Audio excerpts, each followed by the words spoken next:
Well, hopefully we're on. Shubs, are we on? Can we get the roll bumper going? Because aggressive cricket, that's what we're always talking about. And McCallum, not happy with his KKR ball, is talking about aggression. That's what we're going to talk about on Hoggs Vlog. Roll bumper, please, Shubs.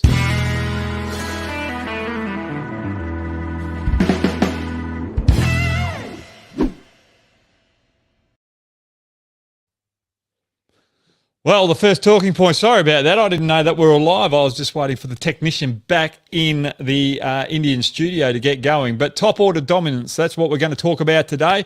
If we look at all the IPL games throughout this tournament, it's when the top order get them off to a good start that teams win. And it's no word of a lie, no wonder why the top teams at the present moment in this IPL with the wickets being so indifferent in those middle overs, that the top order starts, the power play starts is so important. So can we get those stats up, Shubs, if you've got them?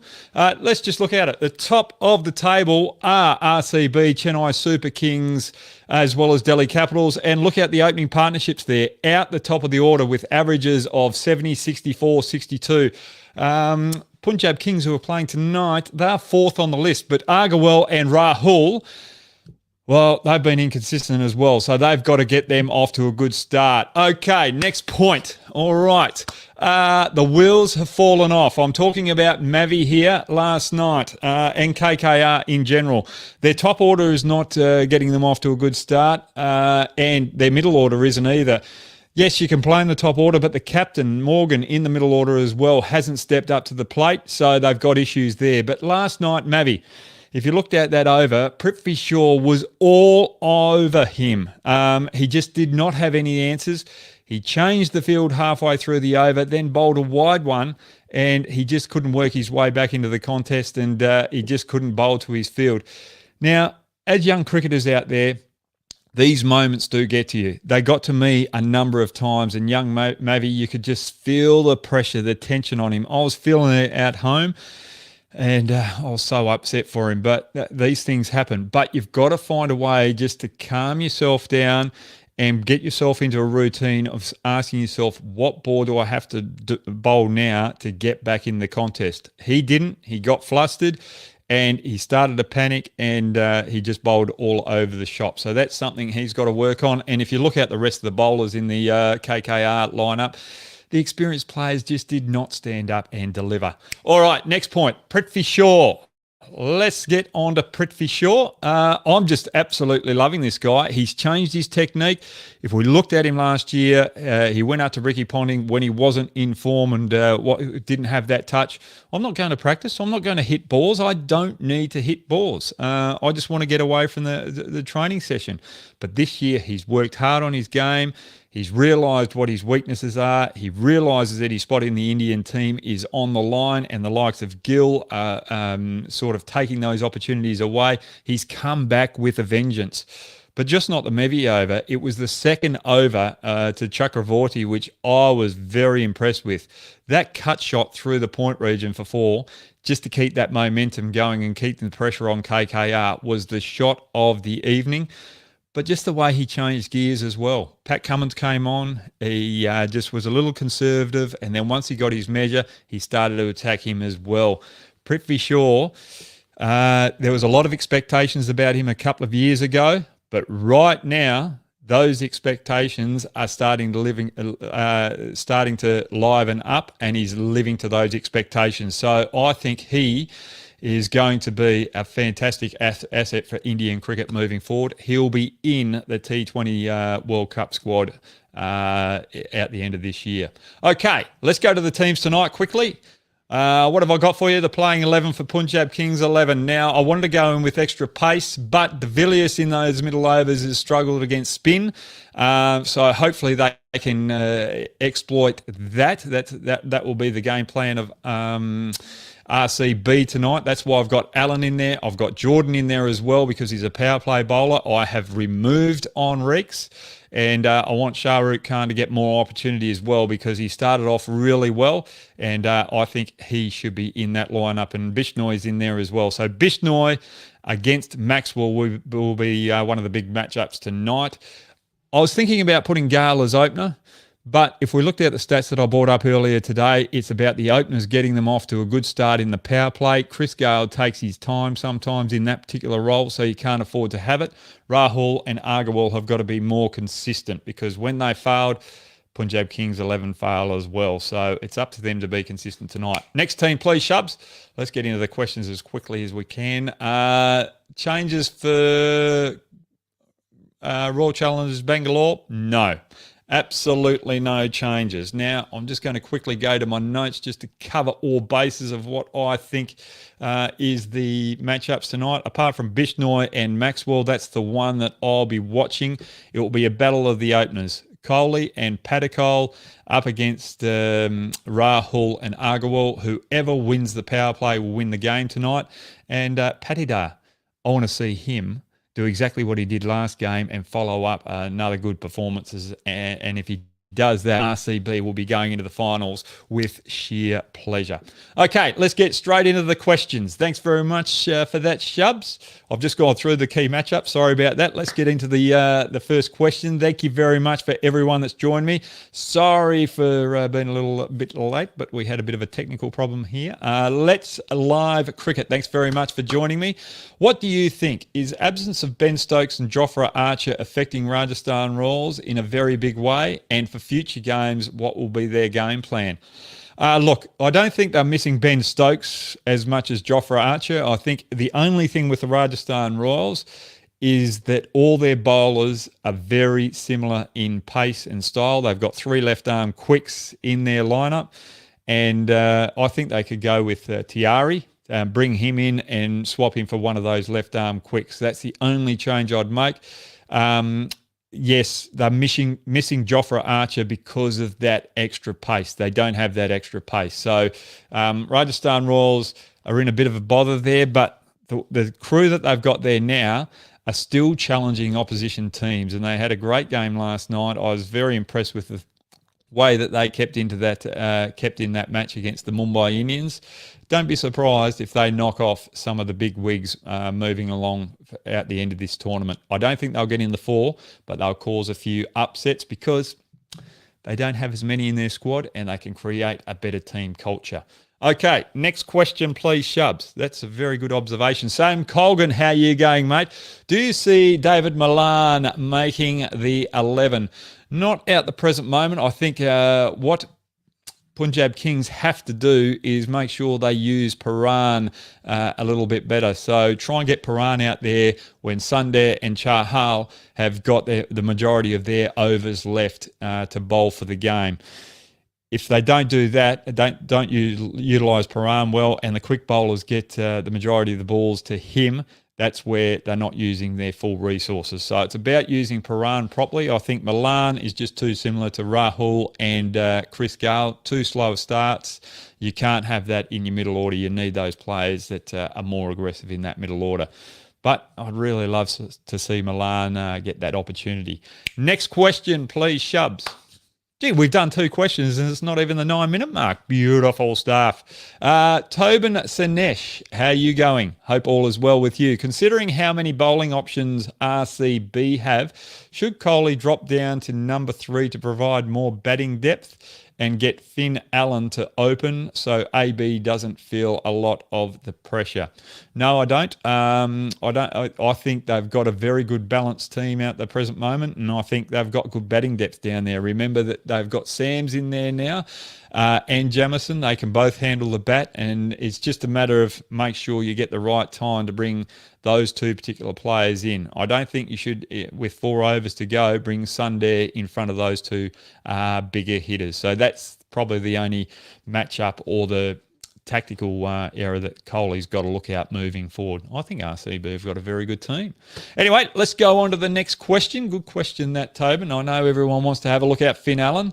Heshan, one of the coaching staff there at RCB, have been talking him up.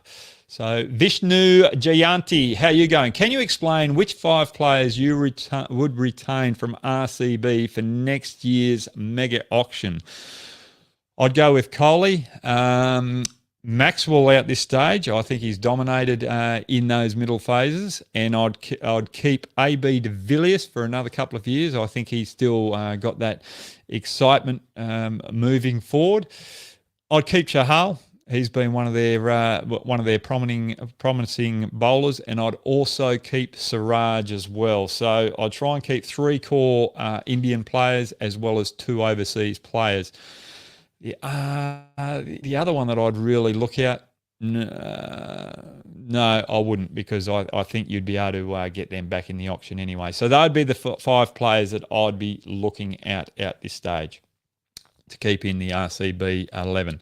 Shashwat Jar, how are you going, mate? Thank you very much for your donation, and hope all is well is picking up in Bihar.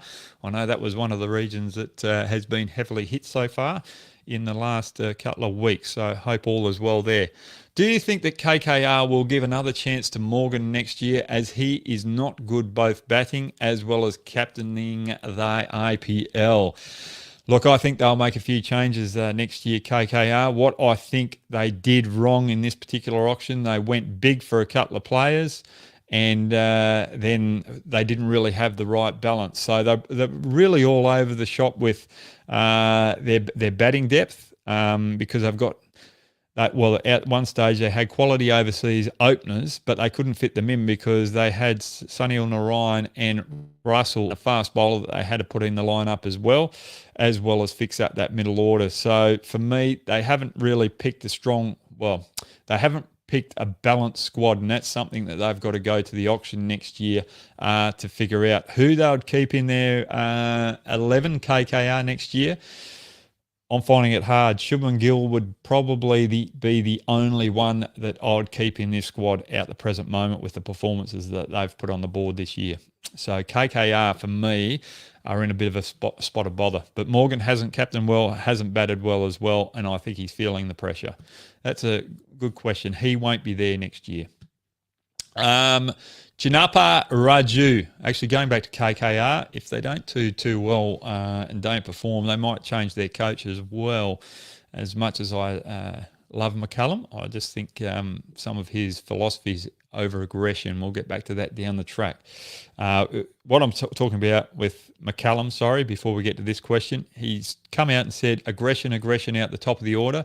Well, it's all right to have that particular mindset, but each player has a different mindset to what aggression is.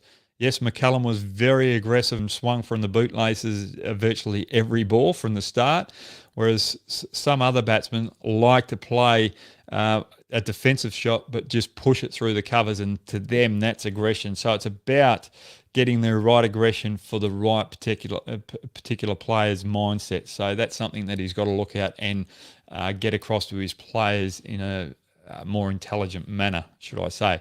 Chinapa Raju, how you going? Why do bowlers bowl over the wicket to left-handers to take the ball away from them and get hit instead of not bowl around and get the ball into them to make it harder?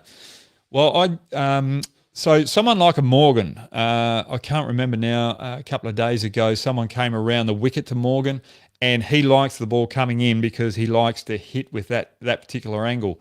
But when you come over the wicket and you're into his ribs, he has to play sort of on the leg side with the ball going away, and he's not quite as competent in that regard.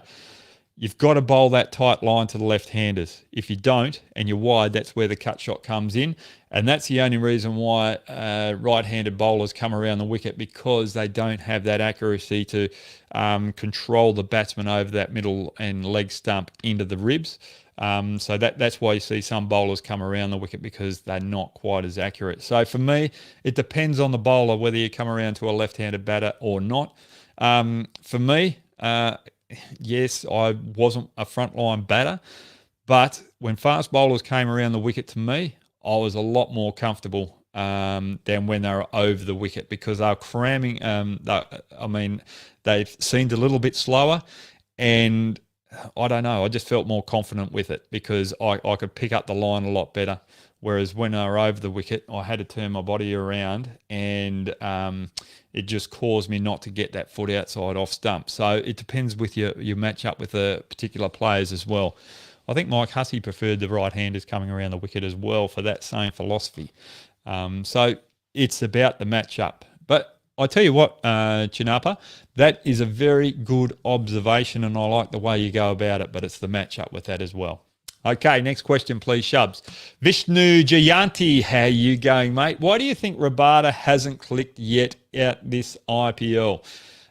Look, I think the wickets have been pretty tough as well. But one thing I was impressed with Delhi Capitals last night is I thought they found their line and lengths a lot better on that particular wicket than KKR bowlers. And Rabada was one of those particular bowlers. Sometimes it's not about getting the wickets. It's about keeping it nice and tight. And Rabada on those pressure situations, he delivered. But the one thing that I was liking, he found his Yorker again last night. And when you see a fast bowler executing his Yorker, you know that he is confident and he is on song. I think one thing with the IPL this year, with Rabada, I heard the coach, James Hopes from Queensland over here, love Hopesy. He said that it's hard to try and convince his bowlers, his fast bowlers, to bowl at least 50% of slower balls. Now, sometimes when you go in with that philosophy and you go with that message and you try and get every bowler to bowl the same way, 50 slower balls every game, it doesn't fit and doesn't suit every particular player.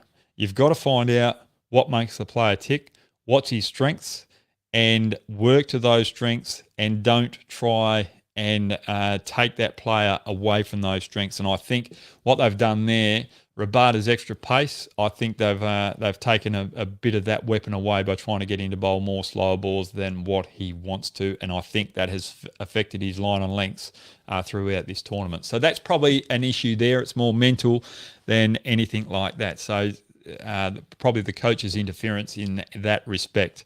And look, when I say it's no disrespect for the coaches in that aspect, we all do it, and James Hopes is learning his way through as well as being a coach as well. So that's something he can improve in that area as well, because he's such a good coach and he's got so much to offer as well.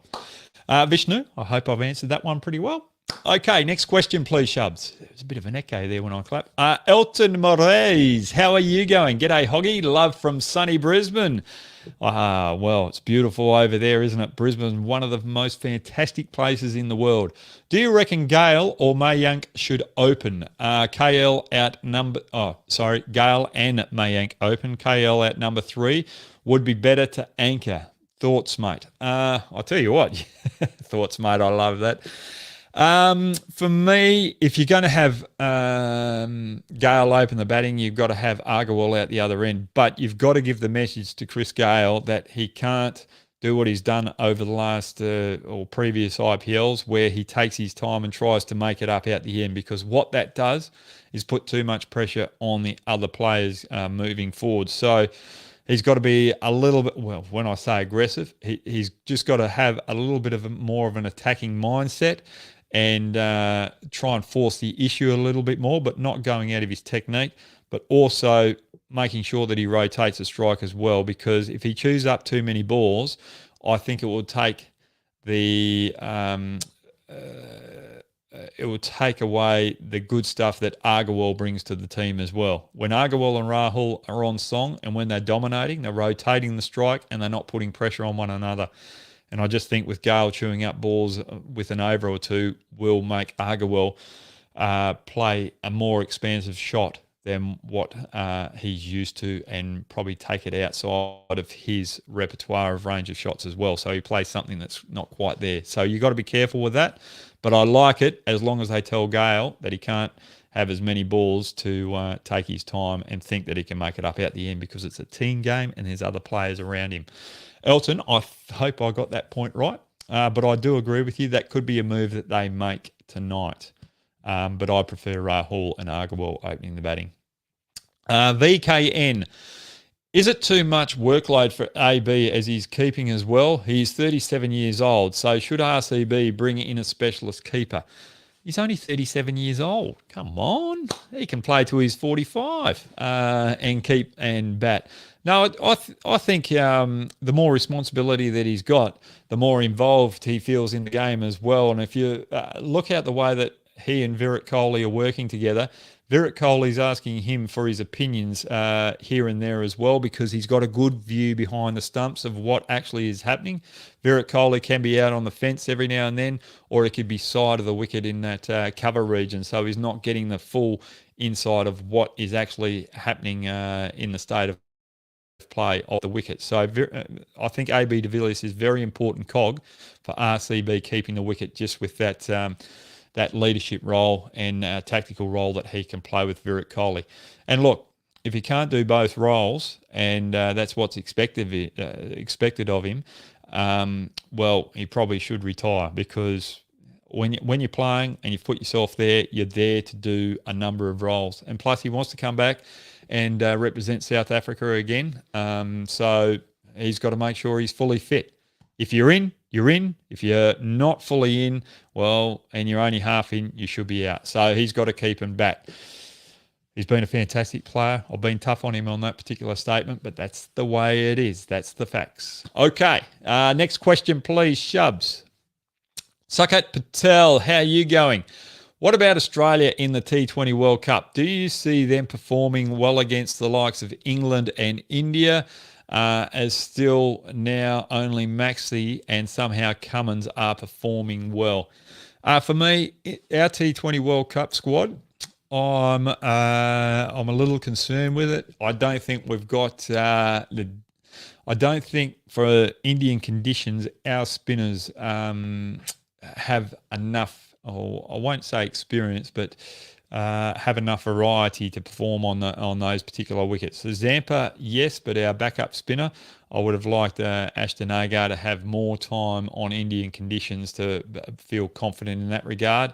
And plus our fast bowlers as well. They really haven't stood up to expectations when they've gone and played in the IPL as well. So they're a bit behind the 8 ball there. And I think on our batting lineup, I just think our strike rate in our batting lineup needs to improve as well. So that there's a few weaknesses there that we really have to look at. I think if we're going into the World Cup, we would probably be with the other teams about 5th out this stage, with the chance of winning the World Cup. So if I'm thinking who's going to win the World Cup, I'd have Australia out 5 out this present stage, with the lineup that we've got. That's a good question. Put me on the spot there. Hey, thanks very much for joining me. You can follow me on Instagram and Twitter at Brad_Hogg. Thanks very much, guys. Have a great day. Cheers, guys.